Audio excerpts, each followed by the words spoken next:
Kalau itu bisa terrealisasi, saya yakin KBS 2 periode. Berarti Koster? Oke, gas lah. Kecepatan berpikirnya itu mungkin jauh lebih cepat dengan apa yang ingin dia ucapkan. Ntar orang jenius itu memang biasanya begitu. Saya dapat cerita bahwa kadang-kadang jam 2 pagi pun masih kerja. Oh, sampai jam 2 dini hari. Jam 1, jam 2 itu masih kerja di Padahal ruangan kita dia. rakyatnya udah tidur nih. Udah tidur. Udah enak-enak Iya. mimpi kita gitu kan. Dia masih sibuk menuangkan gagasannya, ide-idenya, bagaimana Bali ke depan. Dan hasilnya itu dituangkan dalam bentuk 100 tahun Bali ke depan. Nggak banyak pemimpin yang punya visi yang begitu. Di tengah pandemi pun banyak proyek-proyek fisik tetap jalan. Penataan Besaki salah satunya. Masyarakat dalam pembebasannya bukannya ganti rugi, memang nggak benar-benar ganti untung. Ya, Belasan miliar. Belasan miliar. Iya.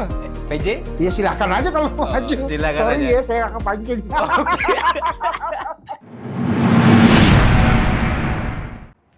Om Swastiastu, Ji Gus. Om Swastiastu. Ya, Ji Gus Wawan ini tokoh muda Karangasem kita sudah hadir untuk ngobrol-ngobrol bersama kita. Ini kayaknya kita harus berganti topik, Ji Gus, dari Pilpres yang rame di pusat, mau hak angket dan sebagainya, kita bergeser ke Bali lah. Ini beberapa bulan lagi ada pilkada serentak ya, khususnya Pilgub Bali. Ya, sudah rame, kemarin juga lumayan rame, ada statement dari Pak Mangku Pastike ya, mantan Gubernur Bali 2 periode, yang sekarang masih aktif anggota DPD RI. Ada kayaknya seperti beliau ingin jadi kingmaker ini ya. Mewacanakan ada 2 tokoh yang katanya ya mau didorong-dorong lah, ada PJ Gubernur Bali sama di Mendra Jaya masih aktif, ada juga Jenderal Chantiase ya, Nyoman Chantiase yang sebenarnya masih aktif sebagai wakil kepala BIN ya saat ini. Tapi kan publik juga masih menunggu ini langkah politik Pak Koster. Nah, beliau dapat rekomendasi nggak dari induk partainya PDIP maju untuk periode kedua? Bagaimana Ji Gus melihat konstelasi nama-nama tokoh yang ada? Ini sebenarnya saya agak gini ya kepada tokoh-tokoh Bali yang ketika saya minta beliau ikut kita diskusi, komentar, oh Belanda masih jauh Pak Wid, Pilgub masih jauh, ini jauh apanya? Ini kan November pencoblosan pendaftaran kan kalau salah di akhir Agustus gitu. Ini akhir Agustus atau September, intinya antara bulan itulah. Tapi kan sebenarnya masa iya kita bisa mencari pemimpin hanya hitungan hari gitu. Komen Ya. Gus gimana? Yang pertama bicara tentang Pilgub, waktunya Pilgub. Kan Pak Jokowi sebagai presiden sempat mewacanakan untuk memajukan ke September. Ya, maju September. Tapi Ya. akhirnya kan kalau nggak salah tetap November. Ya. Dan itu kalau kita melihat dari sisi waktu, tergantung dari perspektif mana kita melihat. Karena dalam politik itu waktu yang pendek itu bisa dibilang cukup, waktu yang panjang itu bisa dibilang kurang. Tergantung dari perspektif mana kita melihat. Tapi kalau kita melihat dari perspektif bagaimana Bali ke depan, tentunya mencari pemimpin itu kan tidak semudah membalikan telapak tangan. Itu pertama. Yang kedua, jadi nggak secepat bikin mie instan juga. Ya. Gitu. Yang kedua, berikan waktu yang cukup bagi masyarakat untuk menilai. Untuk tahu lah minimal siapa kira-kira tokoh yang akan maju. Setelah tahu tentunya mereka akan menilai sosok ini gimana, figur ini gimana, apakah cukup untuk bisa mewakili kepentingan mereka, menjalankan program-program untuk kepentingan masyarakat. Jadi masyarakat harus diberikan waktu yang cukup sesungguhnya. Dan kalau dilihat dari konteks itu ya semakin panjang waktunya masyarakat memahami, melihat, menilai itu semakin bagus. Gitu. Itu sih kalau menurut saya. Jadi nggak ada istilah Belanda masih jauh gitu. Nggak ada. Nggak ada sebetulnya. Nah, dari nama-nama yang beredar kemudian walaupun itu masih sebatas harapan kan begitu. Jadi sah-sah saja kita wacanakan atau kita bahas. Tapi menurut Ji Gus yang paling besar kansnya untuk dapat tiket minimal maju dulu sebagai calon gubernur siapa? Apa Pak Koster tetap untuk di PDIP? Ya, kalau saya lihat kalau Pak Koster dulu kita nilai. Kalau dari sisi kinerja saya bilang Bali ini secara cukup signifikan mengalami sebuah transformasi perubahan. baik dari sisi infrastrukturnya, juga dari sisi perkembangan ekonominya.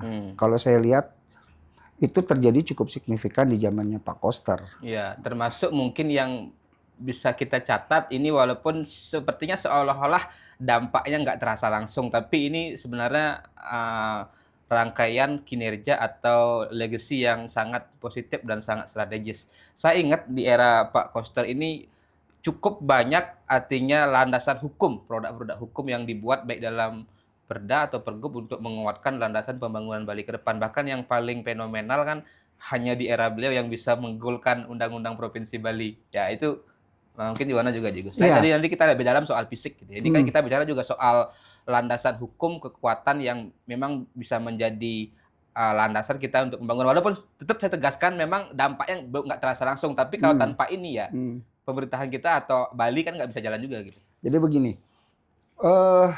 saya sempat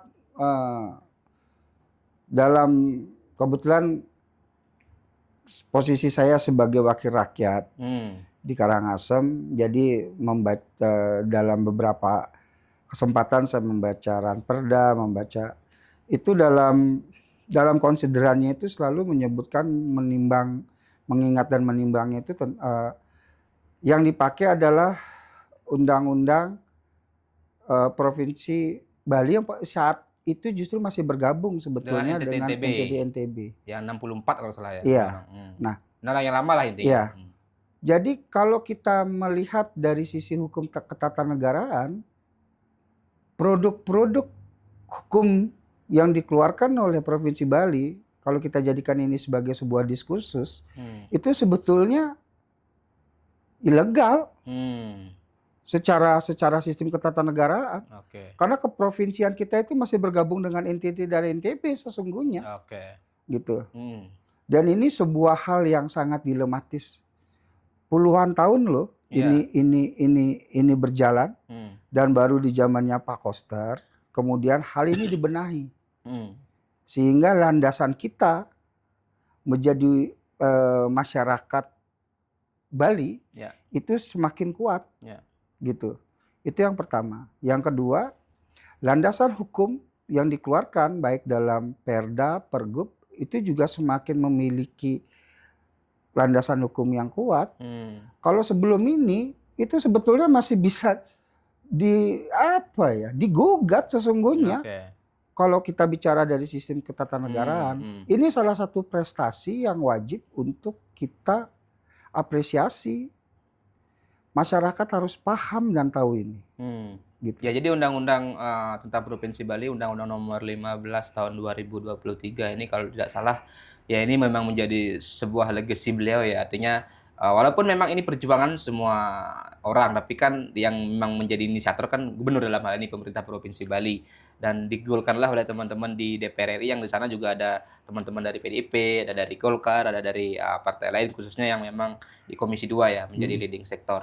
Nah, apa kira-kira dampak yang bisa atau apa yang bisa kita harapkan dengan keberadaan payung hukum Provinsi Bali ini, Undang-Undang Provinsi Bali ini? Ya otomatis keberadaan Provinsi Bali sebagai bagian integral dari bangsa ini itu semakin nyata.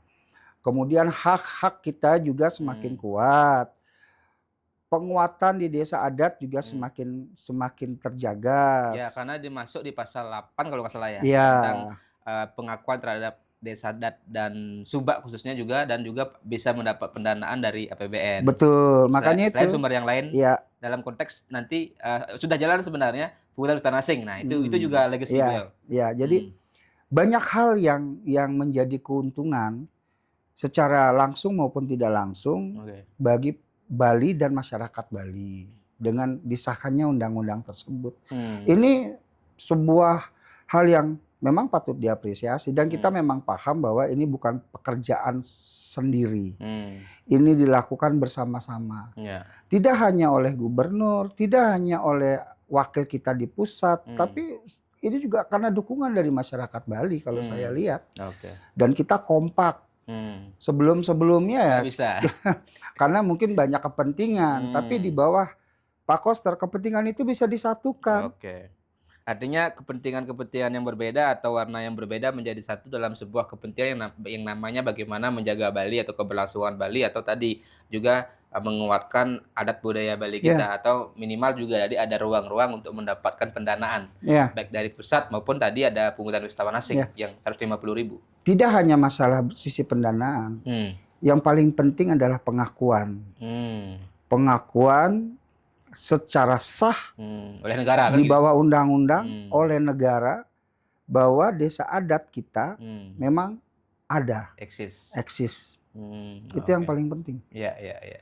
Nah, tadi juga Jigos nyinggung soal infrastruktur ya atau pembangunan fisik gitu. Apa yang sepertinya tampak berbeda di wajah Bali di era Pak Koster ini? Ya. Ini karena kita tahu juga nggak bisa dipungkiri kan karena ada pandemi ya dari 2020 sampai 2022 dan 2023 kita baru mulai merasakan lebih rebound pariwisata bangkit.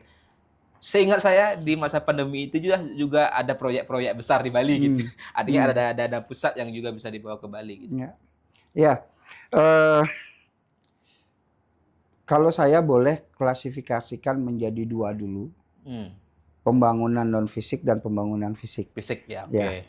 Kalau pembangunan non fisik itu salah satunya tadi. Undang-undang Provinsi Bali. Undang-undang Provinsi Bali, ya. Kemudian penguatan desa adat secara langsung oleh provinsi, dengan dibentuknya dinas tersendiri. Ya, pemajuan desa adat, termasuk bantuan desa adat kan kalau 500 juta ya. Betul.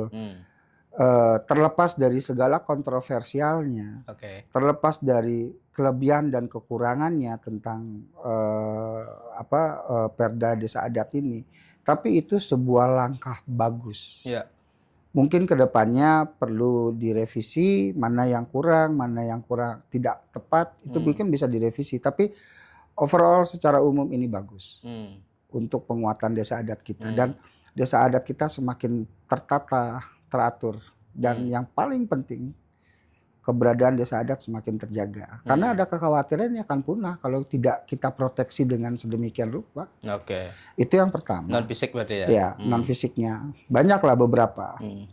Kemudian kalau kita bicara fisik, saya bahkan sempat menjuluki Pak Koster ini Jokowi kecil.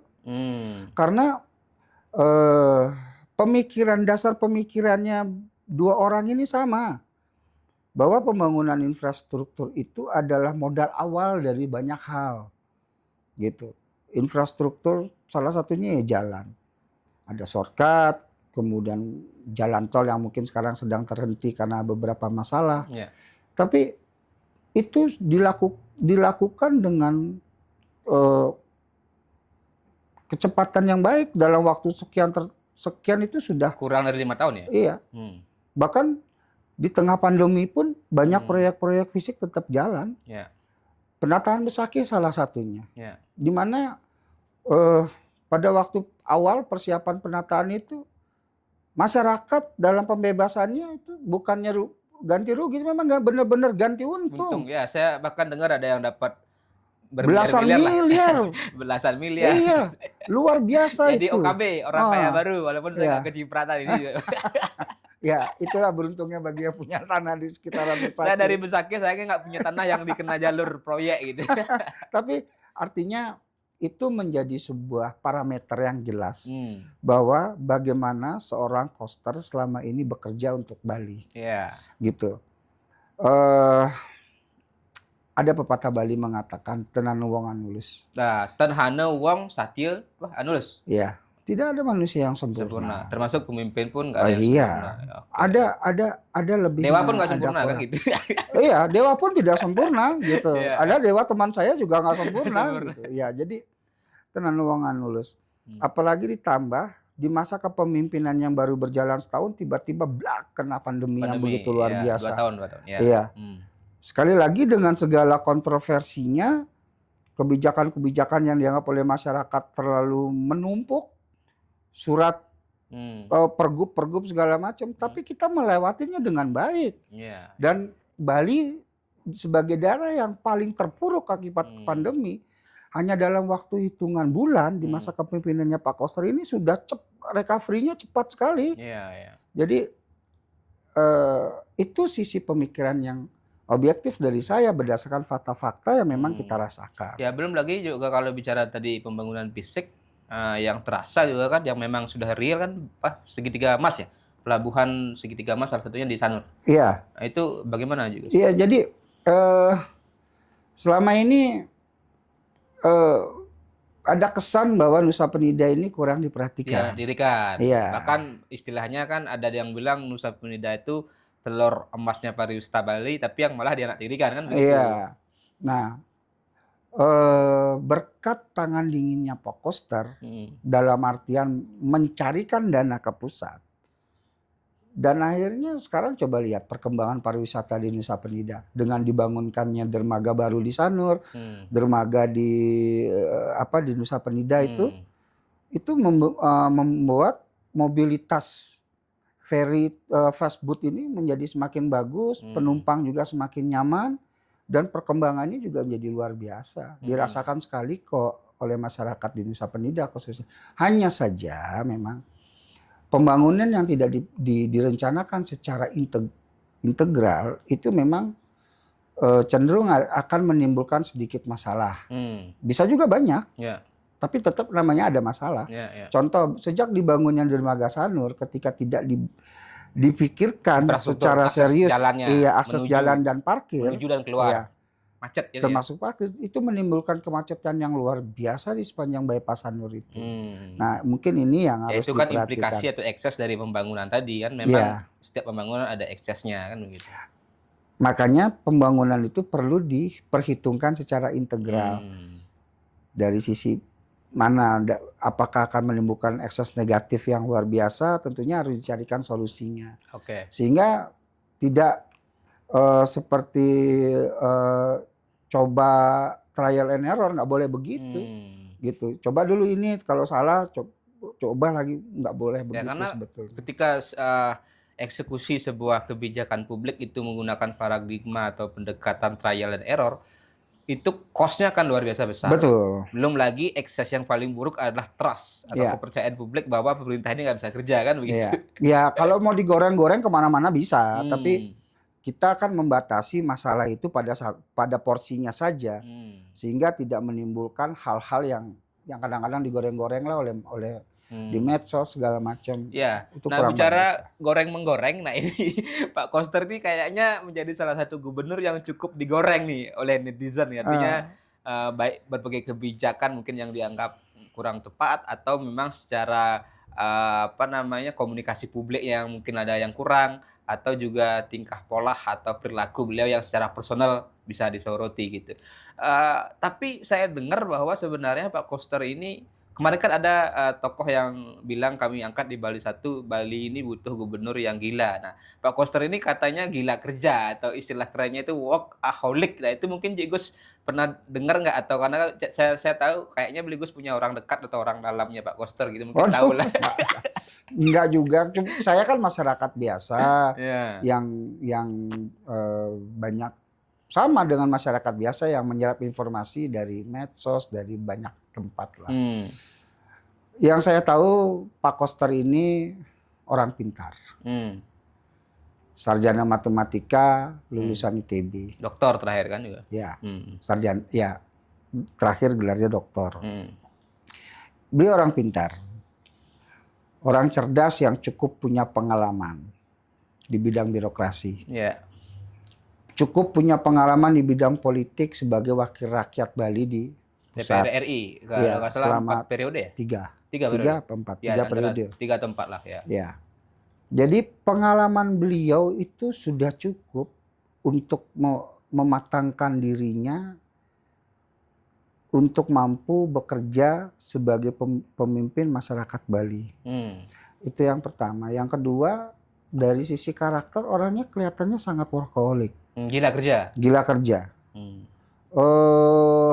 Kecepatan berpikirnya dengan kecepatan untuk dia mengucapkan itu jomplang, sehingga itu yang membuat komunikasinya itu mungkin sering ada masalah ya dalam berkomunikasi dengan media, dengan publik, itu sering agak sedikit masalah. Padahal sebenarnya beliau orang gila kerja gitu. Iya, karena kecepatan berpikirnya itu mungkin jauh lebih cepat dengan apa yang ingin dia ucapkan.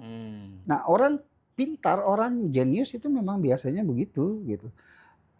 Kedua, saya dapat cerita bahwa kadang-kadang jam 2 pagi pun masih kerja. Oh, sampai jam 2 dini hari. Jam 1, jam 2 itu masih kerja di Padahal ruangan kita beliau. rakyatnya udah tidur nih. Udah tidur. Udah enak-enak Iya. mimpi kita gitu kan. Dia masih sibuk menuangkan gagasannya, menuangkan ide-idenya, bagaimana Bali ke depan. Dan hasilnya itu dituangkan dalam bentuk 100 tahun Bali ke Ya, depan. Bali 100 tahun yang sudah ada perdanya kalau nggak salah Iya. kan. Itu Haluan pembangunan Bali 100 tahun kalau nggak iya. salah. Itu adalah, kalau saya menilai itu sepertinya hasil kontemplasi. Perenungan mendalam. Iya. Dirinya dengan begitu banyak gagasan-gagasannya, kemudian disandingkan dengan kebutuhan Bali secara geografis, kebutuhan Bali secara masyarakatnya, kebutuhan Bali dari sisi adat dan budayanya, itu dikontemplasikan, digabungkan sehingga menghasilkan itu tadi. Kalau itu, kalau saya menilai dari luar seperti itu, dan nggak banyak pemimpin yang punya visi yang begitu. Hanya saja memang tinggal bagaimana implementasinya itu menjadi lebih efektif dengan cara yang menyederhanakan banyak hal. Ya, oke. Menyederhanakan banyak hal. Salah satunya apa? Aturan. Ya, Karena kadang-kadang aturan yang menghambat, gitu. Ya. Nah, inilah makanya kenapa mungkin Pak Koster banyak mengeluarkan pergub, banyak membuat perda. Karena jangan melihat dari kuantiti, begitu banyak, tapi melihat arah dan tujuannya. Apakah ini memang untuk membangun sebuah dasar sehingga implementasi dari gagasan dan ide-ide beliau ini bisa berjalan dengan baik dan cepat. Ya, termasuk juga sebenarnya yang mungkin menjadi mispemahaman di publik terkait dengan arak gitu ya. Artinya upaya Pak Koster untuk melindungi pengrajin arak, melegalkan proses pemasaran jual beli arak sebagainya. Selama ini kan masih seperti diubar-ubar polisi gitu. Bahkan juga terakhir dibuat juga semacam penghormatan dalam bentuk hari arak. Nah, ini kan ada publik juga memahaminya berbeda gitu. Nah, ini kan Jigos kan dari Karangasem nih, yang saya tahu kan Karangasem juga sebagai salah satu daerah yang pengrajin araknya banyak. Mungkin salah satu yang dari sisi kapasitas produksi dibanding daerah lain mungkin salah satu yang terbesar. Di luar Beleleng mungkin juga sama gitu. Tapi Karangasem kan salah satu yang terbesar mungkin kapasitas produksi dan banyak pengrajin arak. Berdampak nggak kebijakan Pak Gubernur? Iya. Kan yang terkenal kan arak kopi ya. Meskipun ya kopi arak yang beliau menjadi viral ya. Kopi arak. Meskipun saya pernah nyoba, saya bukan peminum. Jadi saya rasa, aduh, rasa aja kopi. Biasa kopi pakai gula, dipakai arak. Tapi kalau dari sisi kesehatan, khasiat bagus kan? Iya, bagus. Karena tetua kita yang saya dengar cerita kan dulu biasa minum arak 1 sloki setiap pagi sebelum kerja gitu. Itu ya, cuma karena saya bukan peminum, jadi saya nggak bisa menikmati yang namanya kopi arak.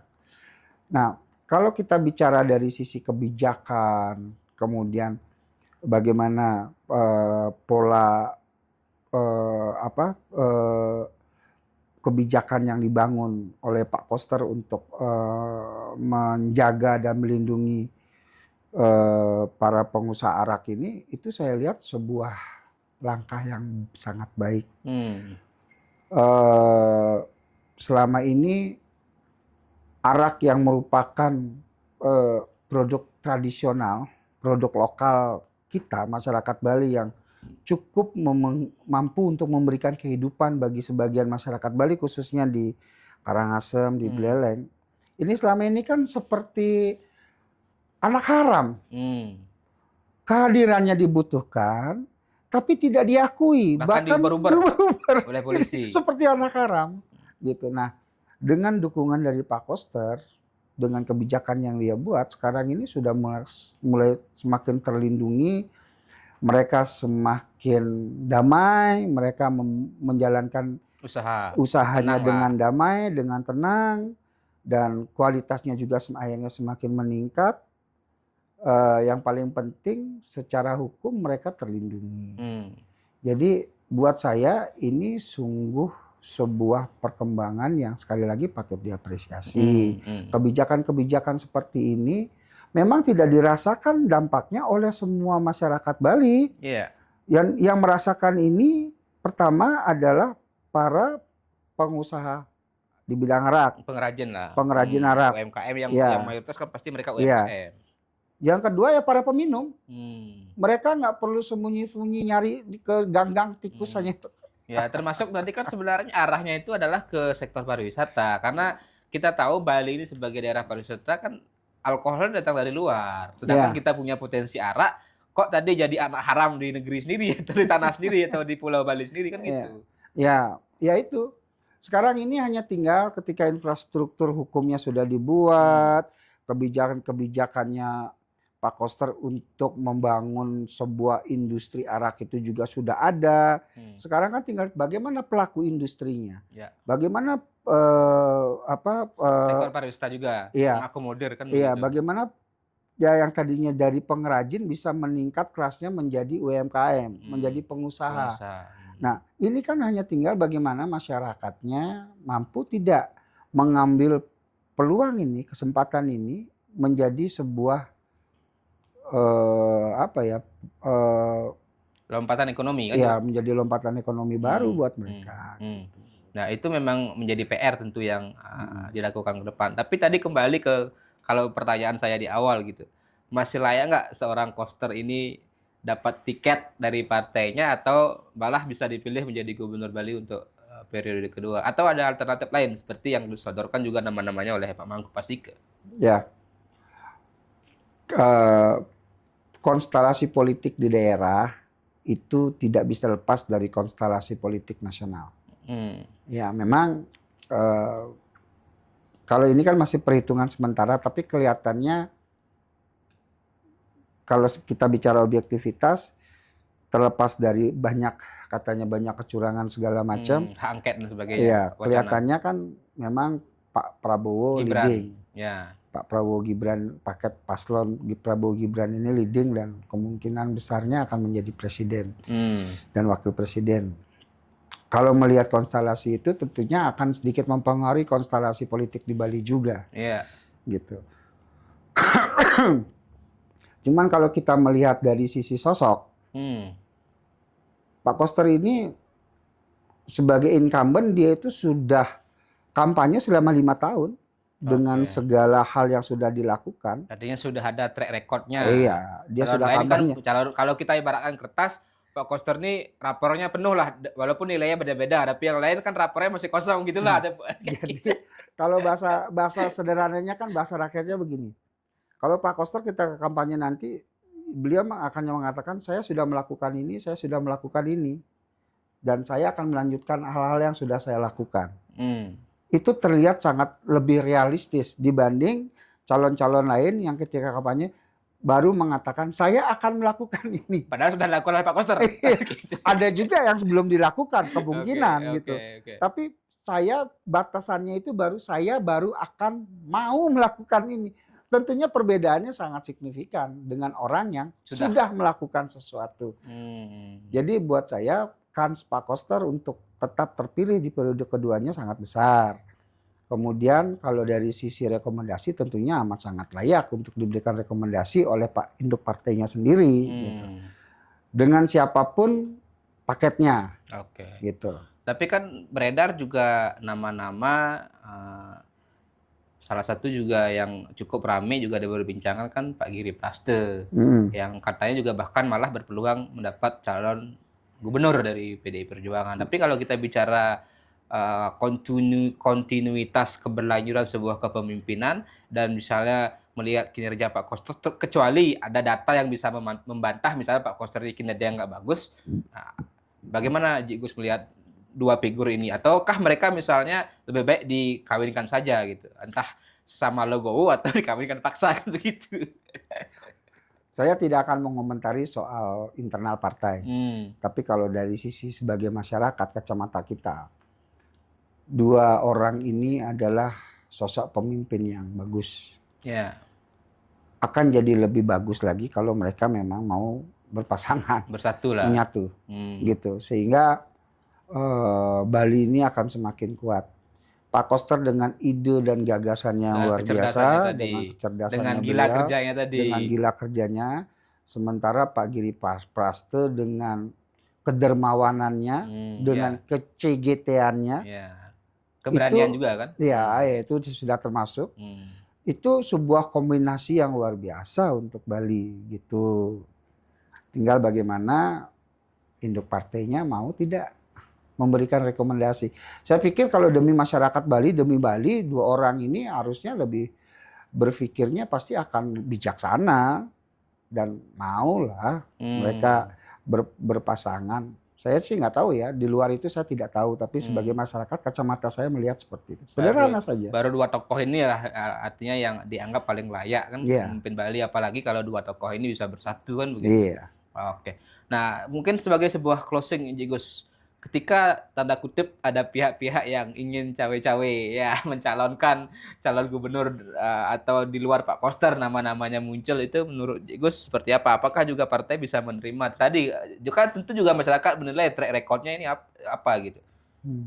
Ya, sebagai bentuk demokrasi tentunya justru aneh ketika kontestasi politik pilkada ini hanya diikuti oleh satu paslon saja. Ketika ada peluang partai lain, tokoh-tokoh politik lainnya bisa untuk ikut berkontestasi. Jadi buat saya silahkan aja, semakin banyak calon semakin bagus sesungguhnya. Semakin banyak bakal calon semakin bagus, nanti kan akan mengerucut menjadi calon, pasangan calon. Saya pikir itu bagus karena sebagai bentuk demokrasi juga sebagai pembanding di masyarakat, gitu. Nah, hanya saja sampai hari ini saya sih belum melihat ya sosok yang lain. Sebagus atau kinerjanya seperti Pak Koster gitu. Ya kalau kita mengikuti Pilpres kemarin ya kalau buat saya Pak Koster oke gas lah. Oke gas. Tapi kalau ini nama Pak PJ Gubernur yang saat ini memimpin Bali ini gimana? Ini kan didorong juga oleh Pak Mangku Pastika, artinya sebagai salah satu kandidat katanya yang layak dipertimbangkan. Tapi saya nggak tahu ya publik melihat Pak PJ ini oke gas apa malah nggak ngegas gitu. Nggak ada gasnya kan diam di tempat gitu. Kalau kita melihat rekam jejak Pak PJ ini kan baru. Ya, baru September ya. Bahkan karirnya sebagian besar hidupnya dan karirnya dihabiskan di luar Bali. Jakarta. Jadi ya di Jakarta, di daerah lain, tapi yang jelas di luar Bali. Sehingga kita tidak bisa melihat rekam jejaknya secara lengkap. Ide dan gagasannya pun belum saya lihat. Karena apa? Karena ketika beliau dilantik sebagai PJ, itu melanjutkan program yang sudah ada. Melanjutkan program Pak Koster lah. Iya, APBD pun sudah diketok gitu APBD kan? Program yang sudah ada dalam APBD. Jadi nggak bisa terlihat ciri khasnya sebagai seorang pemimpin. Mungkin leadership-nya yang baru bisa terlihat, itu pun baru sedikit. Tapi kalau memang ingin maju, selama undang-undang membolehkan seorang PJ untuk ikut maju, ya silahkan aja. Kan tidak ada yang boleh melarang. Itu hak. Kalau Pak Widana mau maju juga boleh, kan nggak ada yang boleh ngelarang. Independen mungkin ya. Ya nanti kita paketan lah kalau gitu. Ada KTP 300.000, oke gas lah kita gitu kan. Yang lain sorry ya. Sorry ya gitu ya. Nah tapi kalau bicara aturan, setahu saya di Undang-Undang Pilkada 6/2016 ya, kalau salah mungkin nanti kita koreksi kalau salah. Itu penjabat kepala daerah yang maju pilkada itu memungkinkan, tapi kan asal dia mundur kan. Dia harus mundur dari jabatan sebagai penjabat kepala daerah dalam kurun waktu sekian bulan. Harus ada jangka waktunya lah, nggak bisa mendadak misalnya besok mau pendaftaran sekarang baru mundur kan nggak bisa. Ya intinya PJ tidak boleh mencalonkan diri selama dia menjabat. Selama dia menjabat, kecuali dia mengundurkan diri. Kalau mau nyalon beberapa waktu sebelumnya. Mundur. Iya, ada undang-undangnya seperti itu. Ya artinya dalam artian kalau kita bicara dari kacamata demokrasi dan bicara hak sebagai warga negara, beliau berhak, siapapun berhak gitu. Ya. Tapi bicara kapasitas atau kemampuan bagus. Jenderal loh. Orang yang sudah dididik, dipersiapkan untuk jadi pemimpin. Itu pertama. Kedua, pengalamannya sampai mencapai jenjang jenderal itu kan panjang sekali. Meskipun kita tidak terlalu paham tentang rekam jejaknya, tapi setidaknya dari sisi kepangkatan itu sudah menunjukkan bagaimana pengalaman beliau bekerja sebagai abdi negara. Jadi buat saya ya nggak ada masalah, maju saja selama memang ada kesempatan untuk maju. Jadi maju nggak masalah, menang sorry ya. Kalau masalah menang itu masalah pilihan. Oh, masalah pilihan. Sorry ya, saya nggak bisa jawab itu. Iya, kita nggak tahu lah kalau maju menang apa enggak kan nggak Iya, tahu juga. masyarakat tahu Ya, nilai. yang penting maju dulu kalau Iya, berani ya. maju aja dulu kalau Apalagi berani. di belakangnya ada jenderal juga kan. Iya, Ada Pak Mangku mungkin misalnya bisa gitu kan. jadi. Tapi kan partainya belum tahu kita. Iya, betul, Bisa betul. nggak partai ini juga menerima gitu kan. Ah, Kalau ah. partai nggak kasih rekom kan susah Nggak juga. bisa maju. Ya, kecuali mau maju independen Iya, gitu. tapi berat lah maju independen. 300.000 KTP ya. Wah, Berapa duit itu kalau gubernur kan? Oke, terakhir oke. Jegus sebagai sebuah closing, ya keyakinan personal Jegus lah, pemimpin Bali ini apakah tetap Pak Koster atau juga Pak PJ ini atau entah siapalah lain nama-nama lain ini punya peluang atau layak lah gitu. Kalau sisi peluang semua punya peluang yang sama. Kalau dari sisi layak, seseorang yang ingin mencalonkan diri pasti merasa dirinya layak. Tinggal bagi kita lihat bagaimana pengalaman kerjanya, bagaimana rekam jejaknya, kan begitu. Kemudian kalau dari sisi kemungkinan yang akan terpilih, saya lihat selama Pak Koster dicalonkan kembali oleh partainya, beliau yang paling punya kans paling besar untuk kembali terpilih. Karena program-programnya saya lihat dirasakan banget oleh masyarakat. Dan terakhir, bahkan di Rendang yang selama sekian puluh tahun sejak Republik ini berdiri, masyarakatnya itu sebagian semuanya bahkan di Kecamatan Rendang Selat Sideman ini kalau berobat itu selalu keluar Karangasem, kalau nggak ke Kelungkung dan ke Denpasar, beliau sudah berkomitmen untuk membangunkan, bahkan sudah panlok sekarang untuk membangunkan rumah sakit tanpa kelas, rumah sakit Pratama. Oh, di Rendang? Ya. Oh, oke. Jadi kalau itu bisa terrealisasi, saya yakin KBS 2 periode. Berarti Koster? Oke, gas lah. PJ? Ya silakan aja kalau mau maju. Silakan Sorry aja. ya, saya nggak kepancing. Siap, sorry ya gitu. Ya oke, Jegus terima kasih. Yeah. Mudah-mudahan ini juga didengar oleh partai politik ya. Yeah. Kita hanya memberikan pandangan, silakan. Tapi intinya saya nggak rela kalau Pak Koster ini ngelawan kotak kosong kan gitu. Ya, demokrasinya tidak bulat sempurna lah. Demokrasinya ya. Demokrasi itu kalau walaupun bisa, menang tapi ya sempurna, kemenangannya gitu, tidak sempurna. Oke, kalau PJ mau maju ya silakan ya. Yeah. Sepanjang yang lainnya lah, ada tidak hanya partainya PJ gitu. lah. Tapi kalau nggak ada partai ya sorry kan gitu. Saya lihat kan ada Pak Demer, ada Pak Ray Mantre, masih banyak lah. Ya maju lah. Ya, tapi nggak tahu kalau Ray Mantre kan statement terakhir katanya beliau fokus tengah ya di DPD. Oh. Tapi kan nggak tahu namanya politik itu kan bukan hitungan matematis yang. Dulu Pak Mangku juga begitu. Oke, jadi masih bisa fokus sebagai polisi lagi 2 bulannya atau mencalonkan diri. Iya, oke. Kita nggak tahu ada kejutan nggak nanti di Pilgub Bali, kita lihat saja. Tapi seperti beliau sampaikan harapannya KBS 2 periode kan begitu sebagai tokoh muda Karangasem. Oke, sukses semua Jegus. Kita sambung di kesempatan berikutnya. Ya, semoga ini jadi insight untuk masyarakat Bali memilih pemimpin tentunya yang paling baik dan ya mungkin juga dilihat rapornya seperti apa kan begitu. Jangan sampai ada rapornya kosong kan gitu lah. Oke. Terima kasih Jegus, kita sambung di kesempatan berikutnya.